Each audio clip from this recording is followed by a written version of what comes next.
Gautam Buddha story. क्रोधी व्यक्ति का जीवन बदल देगी। गौतम बुद्ध की ये कथा। एक दिन गौतम बुद्ध अपने शिष्यों के साथ एकदम शांत बैठे हुए थे। उन्हें इस प्रकार बैठे हुए देख शिष्य चिंतित हुए कि कहीं वह अस्वस्थ तो नहीं है।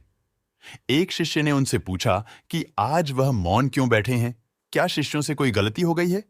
इसी बीच एक अन्य शिष्य ने पूछा कि क्या वह अस्वस्थ हैं, पर बुद्ध मौन रहे। तभी कुछ दूर खड़ा व्यक्ति जोर से चिल्लाया, आज मुझे सभा में बैठने की अनुमति क्यों नहीं दी गई है? बुद्ध आंखें बंद करके ध्यान मग्न हो गए। वह व्यक्ति फिर से चिल्लाया, मुझे प्रवेश की अनुमति क्यों नहीं मिली? इसी बीच एक उदार शिष्य ने उसका पक्ष लेते हुए कहा कि उसे सभा में आने की अनुमति प्रदान की जाए।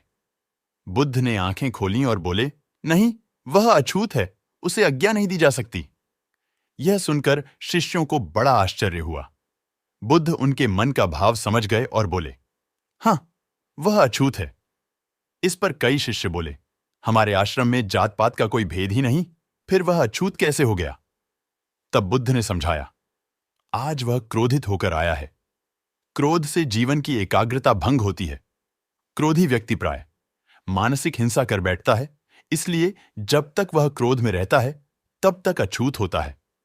इसलिए उसे कुछ समय एकांत में खड़े रहना चाहिए। क्रोधित शिष्य भी बुद्ध की बातें सुन रहा था। पश्चाताप की अग्नि में तपकर वह समझ चुका था कि अहिंसा ही मनुष्य का महान कर्तव्य व परम धर्म है। वह बुद्ध के चरणों में गिर पड़ा और कभी क्रोध न करने का प्रण लिया। शिक्षा।